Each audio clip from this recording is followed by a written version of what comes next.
Gracias, y le dejo la palabra al representante de la Fundación César Manrique, Alfredo Díaz Gutiérrez. Gracias.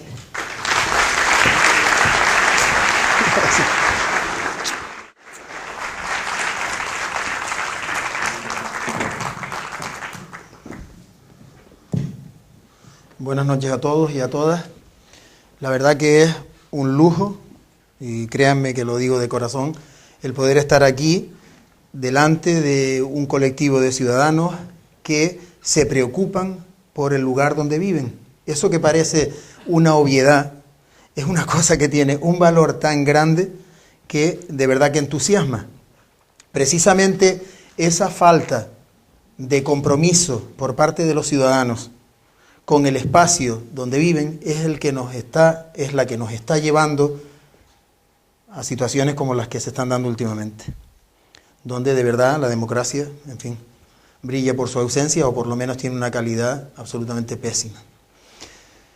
Yo no voy a entrar en cuestiones más profundas referidas a esto que acabo de comentar, y sí voy a hacer un recorrido por el pensamiento y la obra de un artista que dejó tanta huella en esta zona en la que viven ustedes de la isla de Tenerife, en el puerto de la Cruz, y que lamentablemente esa huella, por desidia, por abandono, por falta de conservación, se está perdiendo. Y es una lástima porque si hay algo que Manrique le dio a este lugar fue vanguardia, modernidad, salto cualitativo, progreso, en definitiva. Olvidar eso sería olvidar un poco lo que somos, en este caso lo que son ustedes. Un detalle, sin lugar a dudas, es el Paseo de San Telmo, pero otros tantos, como puede ser Playa Jardín o como puede ser Martianes. Dicho esto, quizás lo más interesante para ustedes sea que yo haga un recorrido por el pensamiento del artista. ¿Qué es lo que hizo César Manrique? ¿De qué manera pensó y de qué manera intervino?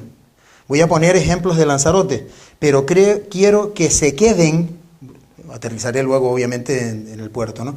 Pero quiero que se queden finalmente con el argumento, es decir, ¿qué es lo que hizo César Manrique? Ustedes han oído hablar muchas veces, yo me voy a poner aquí abajo, estoy más cómodo.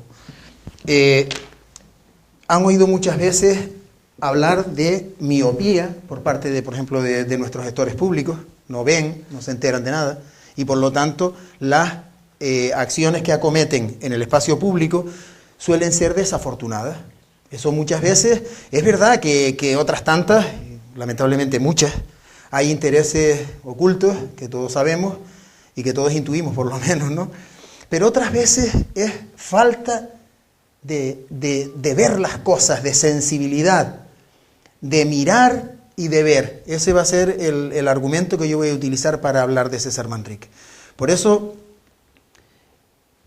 mi charla la titulo así, el compromiso de enseñar a ver. César Manrique, si hay algo valioso que tenía, que era mucho, era precisamente que era capaz, en una servilleta, como pasó con el lago Martianes, diseñar una obra tan espléndida como la que ustedes tienen ahí en la costa. Ver. ¿Y qué es lo que veía? Ese es el descubrimiento que nosotros vamos a hacer a lo largo del recorrido. Pasa, Estefanía, por favor. Primero, quizás entender a César Manrique como un artista absolutamente poliédrico, de muchas caras. Un artista, muchos dicen, era arquitecto, era pintor, era escultor. Pues a lo mejor no era nada de eso, sino era simplemente un ciudadano con ciertas habilidades, con mucha sensibilidad y desde luego con mucho compromiso. Ese era César Manrique. Y la vida pues lo llevó por los derroteros del arte, como podía ser precisamente a lo mejor por la pintura, pero podía ser por otra manifestación artística. Y quizás lo más interesante para mí, lo que siempre destaco después de 20 años estudiando la obra de César, yo creo que se puede resumir en esa frase: hacer visible lo inefable, lo que es difícil darle palabras. Lo hace visible, como esa servilleta en la que diseña el lago Martianes, ¿verdad? Pasa. César Manrique nació en Lanzarote a principios del siglo pasado, en 1919. Yo voy a hacer un recorrido biográfico también porque quiero que lo conozcan bien, ¿no? Y murió, como saben, en el año 92, allí también en Lanzarote. Pero a lo largo de esa vida dilatada, larga, de 70 y tantos años, él vivió distintas etapas, ¿pasa? Quizás una importante, que ahí yo no la pongo, pero que es su infancia, su contacto con el mar, su contacto con la isla, la impregnación primera, esa que tenemos todos, nuestra patria chica, ¿no? El lugar donde jugamos. Yo esa la obvié, pero esa no hace falta que se las cuente a ustedes.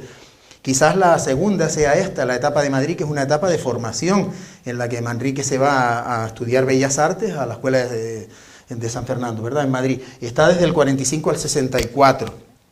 Y después viene un salto importante, que es cuando Manrique abandona Madrid y el resto de Europa, porque ya hacía exposiciones por toda Europa, participó en distintas bienales, pero bueno, no voy a entrar en eso. Y se va a Nueva York, y en Nueva York Manrique entra en contacto pues con la vanguardia, con lo último que se estaba dando en el mundo del arte, que era el movimiento pop, que es un poco el que define nuestro tiempo, en la música, en la literatura, en el cine, en todo. Nosotros somos herederos del pop. Entra en contacto con figuras como Warhol, como Roy Lichtenstein, con todos estos grandes, que después, fíjense ustedes, al final de lo que es la vida, ¿no? Ya en el año 91, Manrique por fin está en una exposición con todos estos, con todos los grandes. Y esa exposición tiene que ver con algo que es una máquina de nuestro tiempo, con los coches. Manrique diseña la pintura de un coche para BMW y resulta que BMW tiene una colección de coches pintados por los principales artistas pop del mundo, que está en Múnich. Y está Manrique al lado de Roy Lichtenstein, de Andy Warhol, de todos los grandes. Entonces Manrique se compara con todo esto. El pop, por lo tanto, inunda a Manrique completamente, y Manrique fundamentalmente, fíjense, estamos hablando de alguien que muchas veces uno piensa, es que Manrique es un recuperador de la tradición de Lanzarote. No, Manrique es un artista rabiosamente moderno, rabiosamente pop. ¿Pasa? Y por fin, en el año 68, retorna a Lanzarote. Bueno, eso del retorno a Lanzarote habría que ponerlo entrecomillados. ¿Por qué? Porque Manrique nunca se quedó en Lanzarote todo el tiempo. Era un espíritu absolutamente inquieto, se movía por todos lados, ¿no? ¿Y cómo era la Lanzarote esa que encontró Manrique en el año 68? Era una Lanzarote que tenía una dependencia absoluta de la agricultura y de la ganadería, pero de una forma muy arcaica, muy atrasada. Una isla pobre, donde la precariedad de recursos era absoluta, ¿no? Donde la gente se tenía que marchar, donde los niveles de analfabetismo eran brutales. Es decir, una isla conocida como eso, como lo que era la Cenicienta de Canarias. Una isla que incluso alguien desde la administración se atrevió a proponer que lo que se debería hacer es abandonarla y que la gente se viniera a vivir a Gran Canaria o a Tenerife. Esa era Lanzarote en los años 60, en la primera mitad de los años 60. Si tuviéramos que resumirla, sería una isla pobre, seca, azotada por el viento y calcinada por el fuego de los volcanes. Eso es Lanzarote. Eso, fíjense qué hermosura. Esto que en principio parece despreciable, y vayan ustedes con todo lo que yo voy diciendo, relacionándolo con lo de ustedes aquí, después les haré la pregunta final. Esto que parece despreciable es el patrimonio de la isla. Es tan sencillo como eso. Y patrimonio, como veremos luego, no es otra cosa que herencia. Y el patrimonio no lo dice la Comisión de Patrimonio que le da categoría a un edificio de bien de interés cultural. Se la dan los ciudadanos, que son los que usan el patrimonio. ¿Pasa? Manrique siempre decía que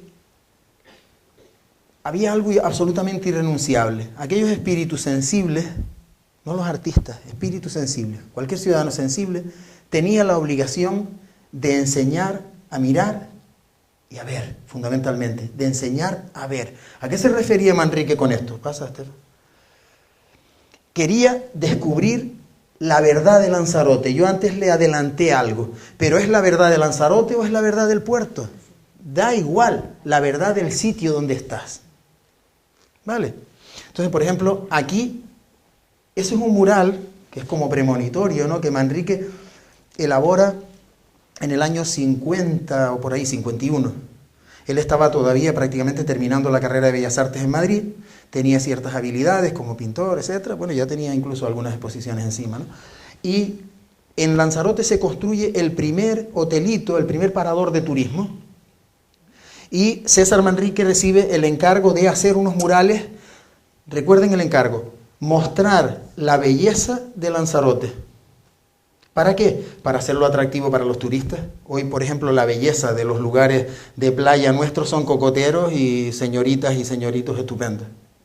No tiene nada que ver con ni esto es el trópico ni nada de eso. Y pinta una serie de murales, entre los que yo destaco este. Si nosotros analizamos ese mural, veremos que aparecen 3 personajes que se agarran como del marco del cuadro porque hace un viento horroroso. Los personajes están caminando sobre un espacio completamente calcinado y quemado por los volcanes, ¿verdad? Y en el lado izquierdo hay un árbol que se retuerce de sed.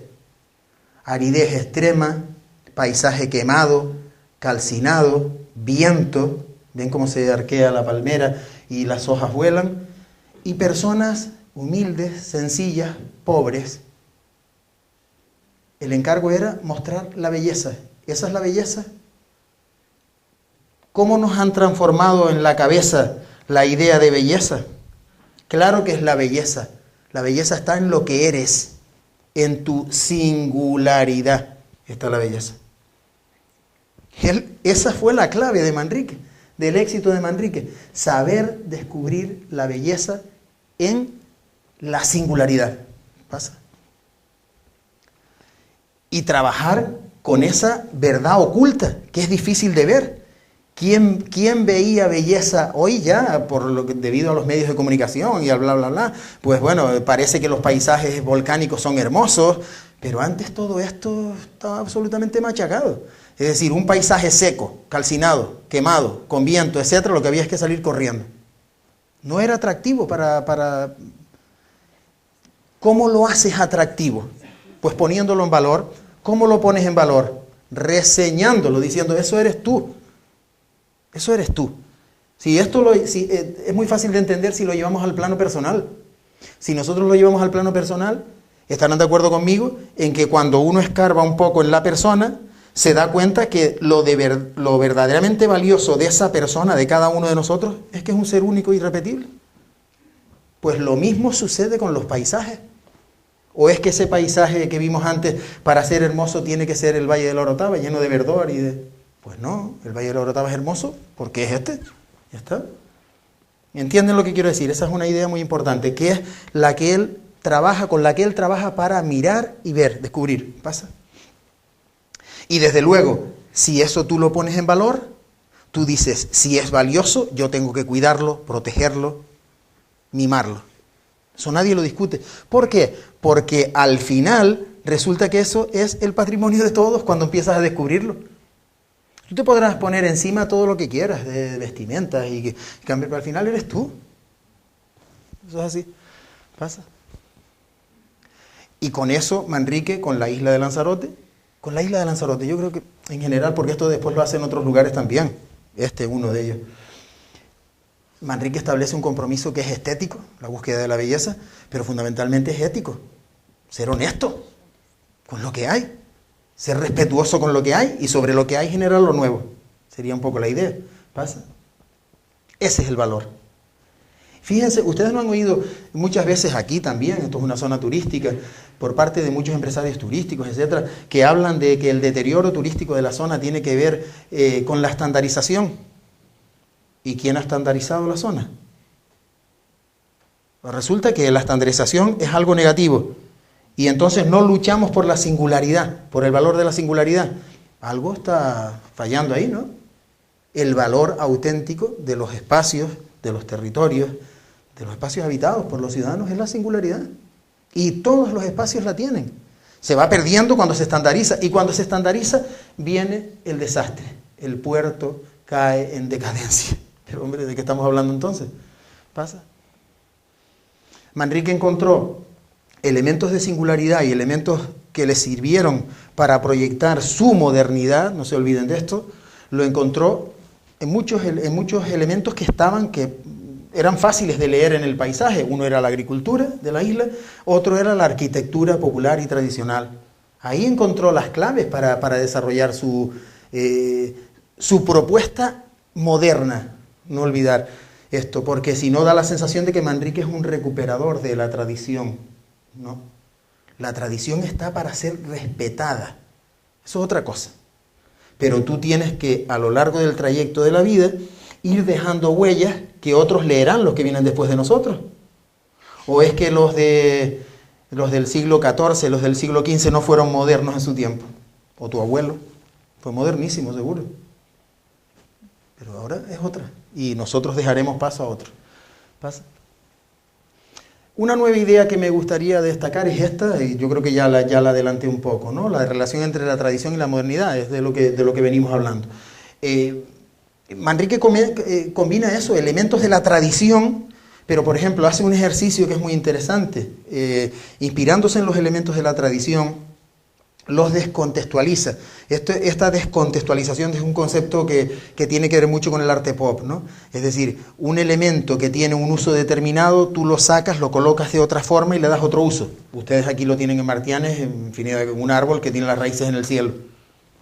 Eso es descontextualizar, ¿vale? O una pieza sacada de un antiguo barco o de la agricultura que la sacas de posición y de escala, y con eso creas una nueva realidad. Eso es descontextualización. Eso no es recuperar un árbol o un tronco de árbol, ni es nada, es sencillamente descontextualizar. Eso es rabiosamente moderno. Esos son elementos de modernidad que César Manrique aporta a toda la obra, ¿no? Y que ustedes aquí tienen ejemplos magníficos. ¿Pasa? Ahí lo tienen, por ejemplo, trabajando con esos restos de barcos, o en el otro lado posiblemente de restos de trabajos agrícolas, o de lo que sea. Pero quiero que vean esa idea, ¿no? Cómo todo esto es aprovechable para convertirlo, darle otro valor artístico, que es lo que él hace, ¿no? Los murales, por ejemplo, de Manrique, que están realizados con piezas de barcos, con trozos de barcos, etc.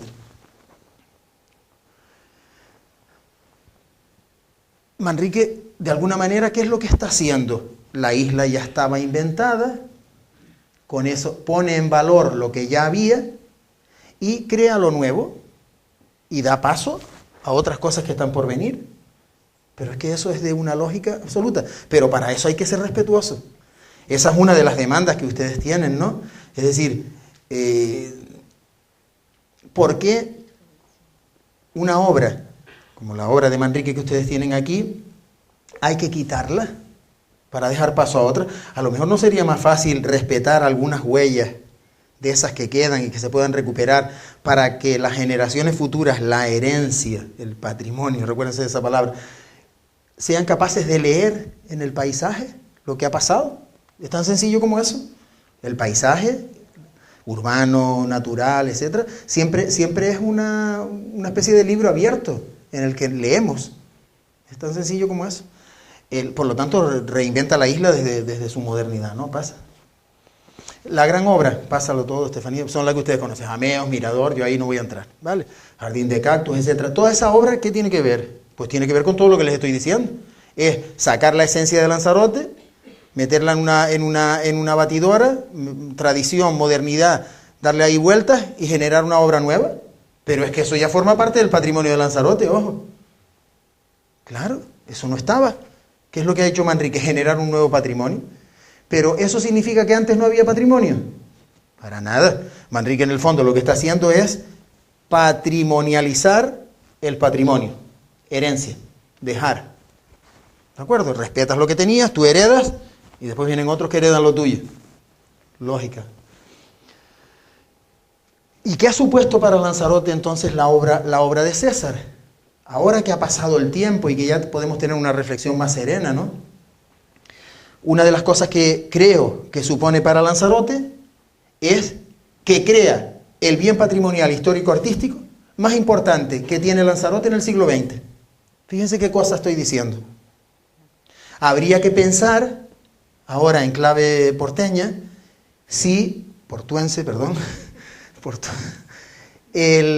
habría que pensar si César Manrique ha creado un patrimonio valioso o si el puerto tiene otro patrimonio tan valioso como ese en el siglo XX. No lo sé, a lo mejor. Otra cosa. ¿Qué es lo que ha supuesto para Lanzarote la obra de César Manrique? Pues esto pasa. El tránsito de una isla tradicional, arcaica, a una isla moderna. ¿Qué supuso para el puerto de la Cruz las intervenciones de César Manrique? Meter el puerto en la modernidad, con una obra de absoluta vanguardia. Otra cosa. ¿Qué es lo que propuso César en el fondo con esta obra? ¿O qué propició? Propició el tránsito de una economía tradicional a una economía terciarizada, una economía de servicios, al turismo. ¿Qué han hecho ustedes? Lo mismo. Pero allí sirvió para todo eso, porque la isla estaba sumida en la más absoluta pobreza. Quizás el punto de partida de ustedes es bien distinto, ¿no? Una dependencia agrícola, pero con un cierto realce, ¿no? De cultivos de exportación, etc. ¿Pasa? ¿Sí? ¿Y para qué hizo todo eso? ¿Sí? ¿Se acuerdan de este es el cuadrito que puse antes y que hay una cosa que no les dije? ¿Ven los personajes? Están descalzos y se afanan en salir corriendo del cuadro. Siempre que aparecen en iconografía, la iconografía del descalzo casi siempre está relacionada con la pobreza. ¿Vale? ¿De qué estamos hablando? Salir de la pobreza. En los años 50 en Lanzarote la gente tenía que salir corriendo de ahí. Pues ya se está adelantando con esto. ¿Cómo lo consigue? Utilizando como principal valor la singularidad y no renunciando a su tiempo, a su modernidad. ¿Pasa?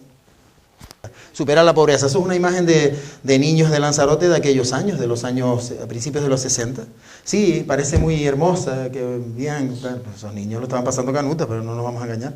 Posiblemente no irían a la escuela, estarían trabajando desde los 10 años o antes, vivirían muy poco, se alimentarían mal, lo pasarían fatal. Claro, lo veamos con el cristal del tiempo y nos parece estupendo. ¿Cómo lo hizo? Pues bueno, lo que sabemos, ¿no? Estableciendo un compromiso ético y estético con la isla. Y siendo absolutamente respetuoso con la singularidad de Lanzarote y siendo absolutamente respetuoso con la relación entre el arte y la naturaleza. Y la naturaleza no es el bosque del Amazonas. La naturaleza puede ser un paisaje absolutamente quemado y calcinado. Claro que es naturaleza. Si eres capaz de estar atento a la naturaleza, desde luego te va a aprender mucho. Y él decía que el artista tenía el compromiso de potenciar la naturaleza. Inspirarse en la naturaleza para hacer arte, pero el arte tiene que ser un arte para la vida. Para el tiempo que te toca vivir. ¿Pasa? Y desde luego ahí la actividad turística iba a ser fundamental. El turismo es una oportunidad que hemos tenido en las islas para salir para adelante. No solo en Lanzarote, en lugares como este, desde luego, aunque tenían otra actividad económica también potente. Pero era una oportunidad. Pero desde luego, turismo a cualquier precio es la pregunta. Hemos pagado un precio alto por el desarrollo turístico. Quizás ya con el tiempo que tenemos, ya de destinos turísticos consolidados y yo diría que casi adultos, ¿no? Hay tiempo como para pensar que da la sensación de que hemos pagado un precio muy alto. ¿Qué pasa? ¿En qué idea fundamenta Manrique la propuesta? Fíjense qué cosas tan sencillas. Eso, en Lanzarote, no desarrollar la isla a cualquier precio. Es decir, no puedes sacrificar la singularidad del lugar, porque si no te lo cargas. No hay progreso que valga si te lo cargas, si dejas de ser tú. Entendiendo la isla como un conjunto, como un todo. Pero si vivimos en islas que son una miseria, hablando claro, en cuanto a superficie, son pequeñitas. Lanzarote es una isla que tiene 40 por 20, 40 kilómetros por 20. Si hiciéramos una caja de zapatos así grande, cabe ahí. ¿Eso qué es? ¿De qué estamos hablando? ¿Cómo puedes decir que en tu ayuntamiento sí y en el de al lado no? ¿Qué tontería es esa? 7 ayuntamientos, en el caso de Lanzarote. Aquí yo no sé cuántos tiene, también la tira. Entonces, eso es un disparate. Y eso que, contando esa historia de que quieren acercar perdona que me ríe, la administración al ciudadano, pero si cada vez están más lejos del ciudadano.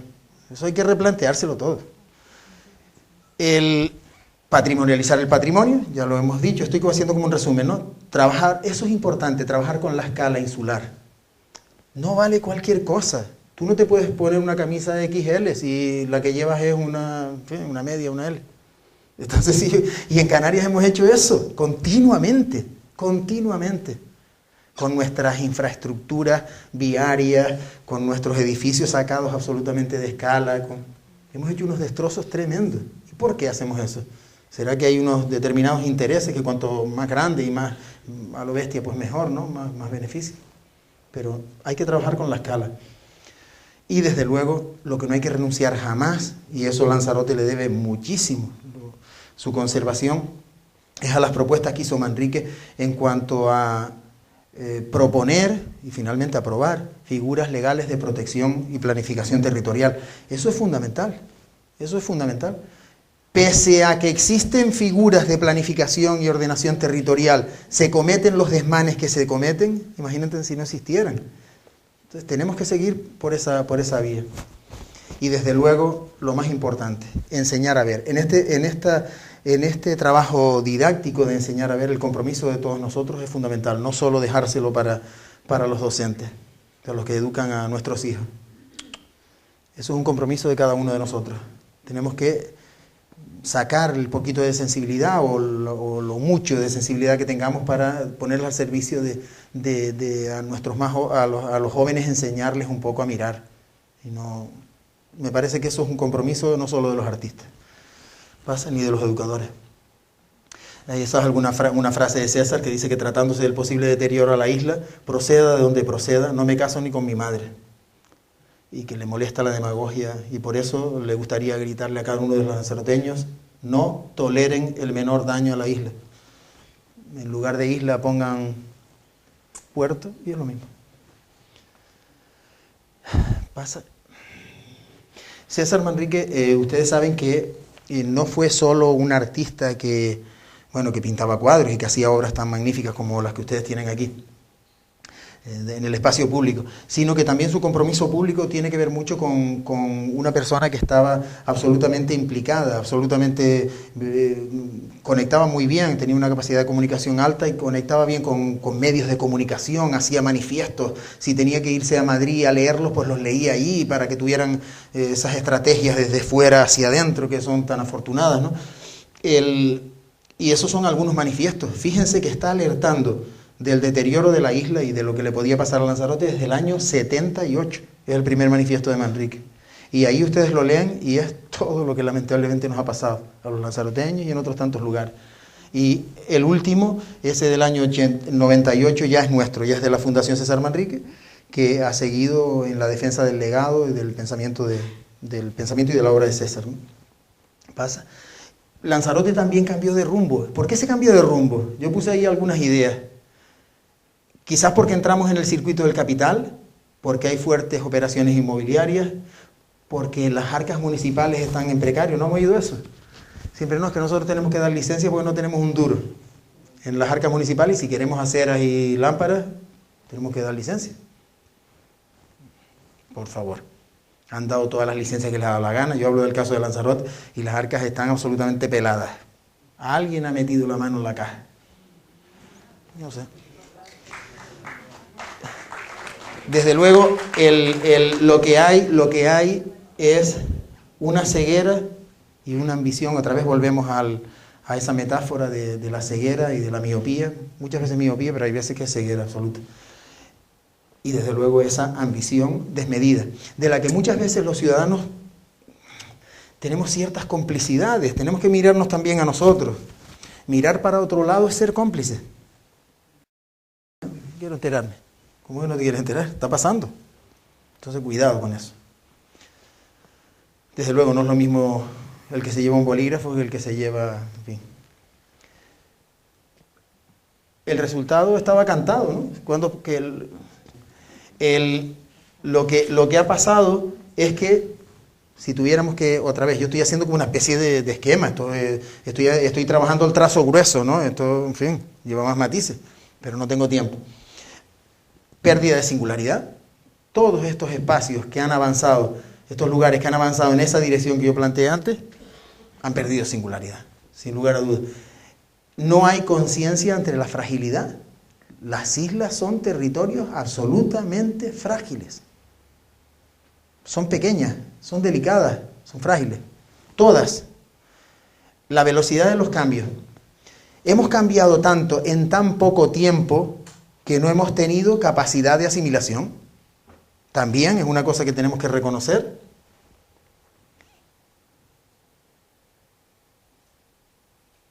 Bien, pasa. Y desde luego, una sociedad sin tiempo, yo hablo ahora del caso de Lanzarote, que es el que conozco bien, es lo peor que te puede pasar, porque no te enteras de nada. Pasas en Lanzarote de estar subido, eso es una cosa que nadie puede asimilar, estar subido en un camello a de repente, pasa, tener este todoterreno estupendo. ¿Cómo se hace eso? En poco tiempo.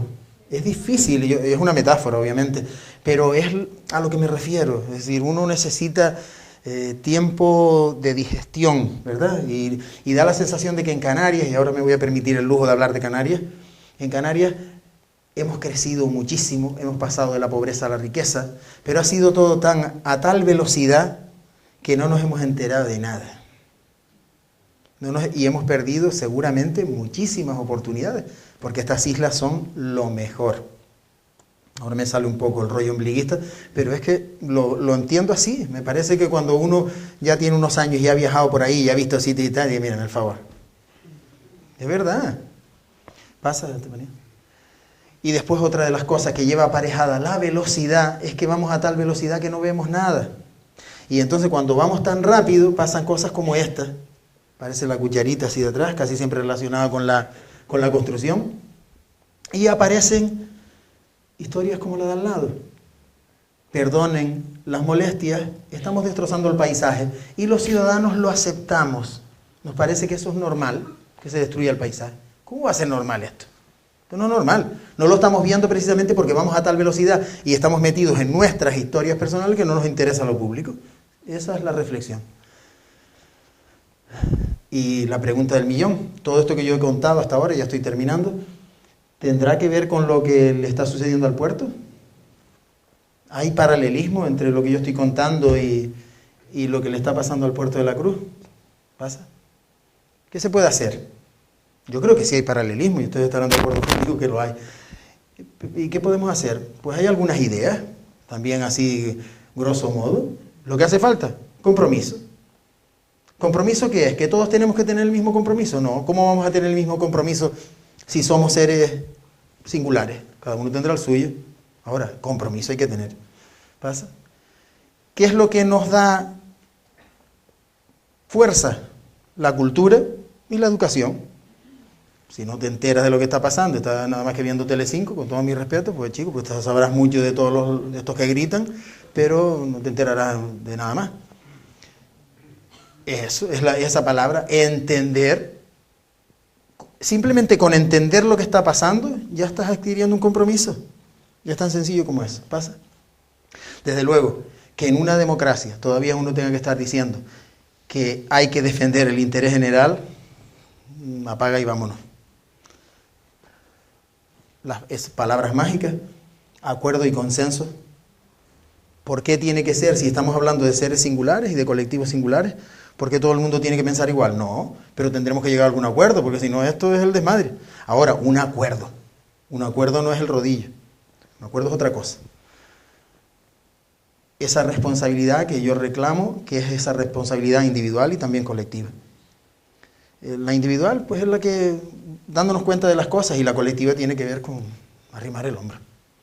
No esperar que otros lo hagan, ¿no? En la medida de tus posibilidades. César Manrique siempre, yo eso no lo voy a descubrir ahora, fue un soñador. Él siempre hablaba de soñar la utopía, de alcanzar una estrella, de no sé qué, era muy romántico en este sentido. Y decía que ese espacio de la utopía se construye de una manera colectiva. No hay otra forma. Es decir, podemos hacer 1000 esfuerzos, pero el esfuerzo colectivo es el que finalmente da resultados. Y da resultados porque los humanos vivimos en espacios colectivos. El espacio de la familia, el espacio de los amigos, el espacio de los ciudadanos, ¿no? Esa palabra tan hermosa que ha quedado tan desvirtuada también, ¿verdad? Pasa. Y vamos a dar un paseo ahora. Vamos a dar un paseo por San Telmo. El Paseo de San Telmo es el elemento que une dos espacios absolutamente emblemáticos creados por Manrique en el frente litoral, que forman parte de la identidad de este espacio, de este lugar, del puerto. Uno es Martianes y por el otro lado, Playa Jardín, ¿no?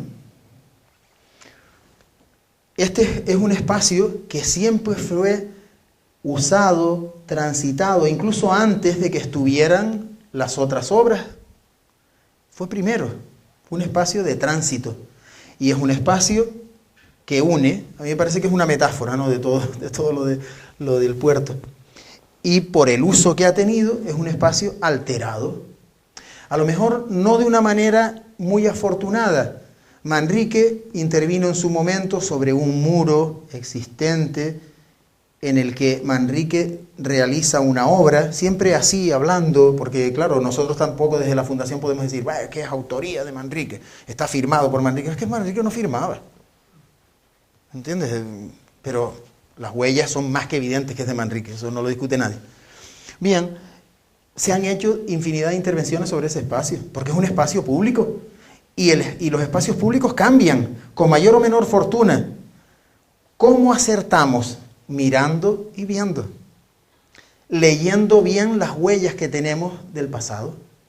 Manrique leyó las huellas del pasado. ¿Y cuáles eran las huellas del pasado de este lugar? Un muro de piedra. Sobre ese muro de piedra realiza lo nuevo.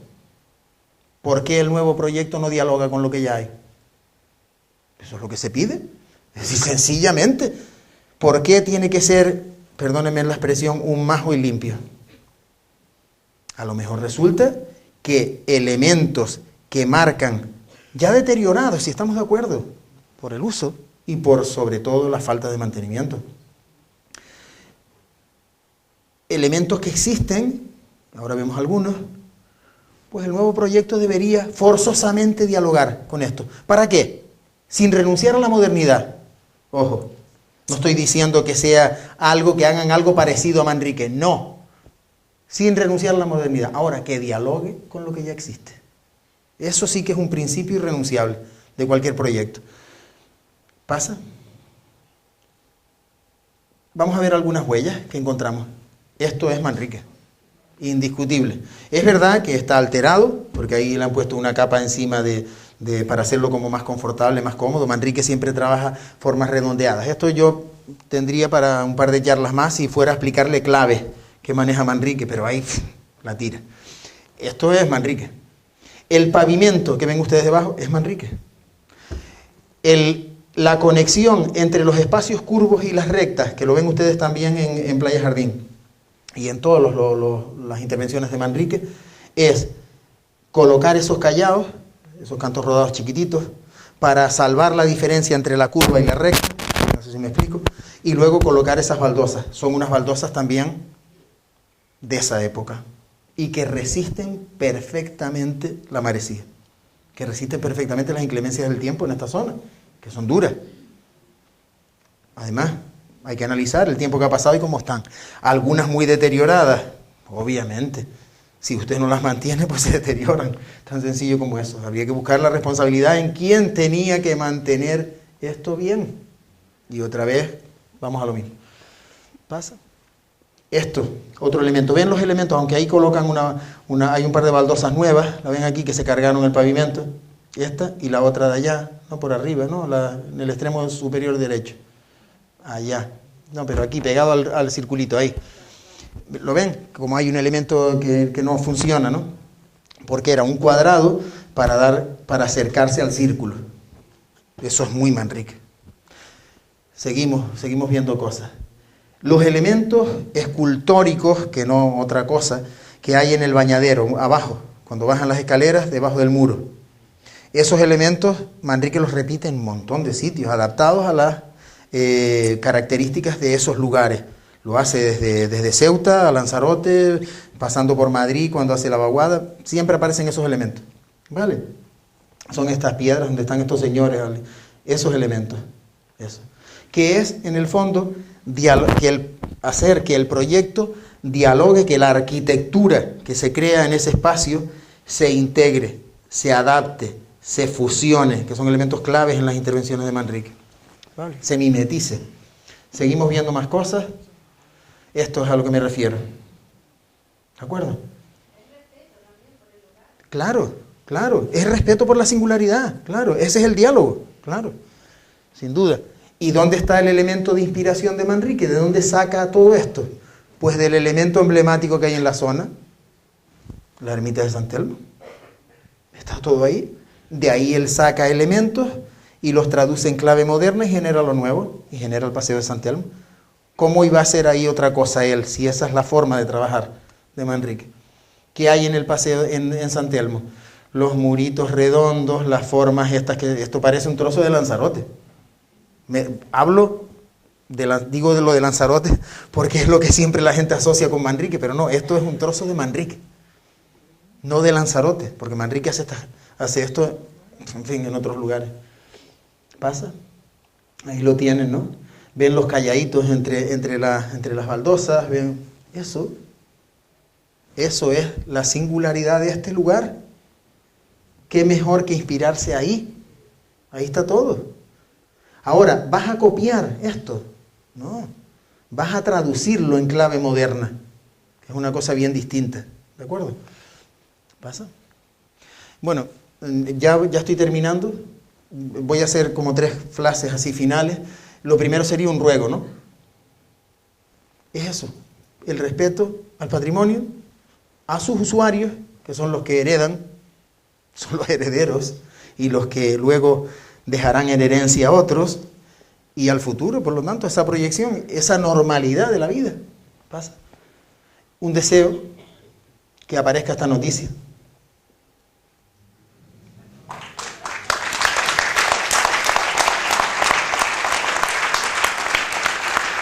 Y si apareciera en algún periódico extranjero, mejor. ¿Vale? Y una necesidad. Seguir construyendo entre todos el espacio soñado de la utopía. Eso que Manrique desarrolla ahí, ¿qué es? ¿Es un sueño? ¿Es una utopía? Pues lo hizo realidad. Y les dejó a ustedes aquí en el puerto unas obras de primerísimo nivel que están obligados a defender. ¿Por qué? Porque ustedes la recibieron como herencia y ustedes se la tienen que dejar a los que vienen detrás. Tan sencillo como eso. ¿Pasa? Creo que es el final ya, ¿no? Él decía que no hay que entrar en pesimismo, porque muchas veces hablas con gente que está en la lucha y dice, pero al final lo van a hacer, no podemos... No, hombre, tranquilo. Las cosas se pueden solucionar, lo que dice Manrique. Todo se puede corregir, depende del entusiasmo. Tenemos que seguir entusiasmados, ¿no? Y tener una verdad en las manos y tomar decisiones honradas y honestas. Lamentablemente, en el espacio público, esto no suele ser lo que prevalece, es cierto. Pero debemos seguir soñando con que es posible. En definitiva, seguir soñando con la utopía. Yo con esto ya termino y estoy a disposición de ustedes para lo que quieran.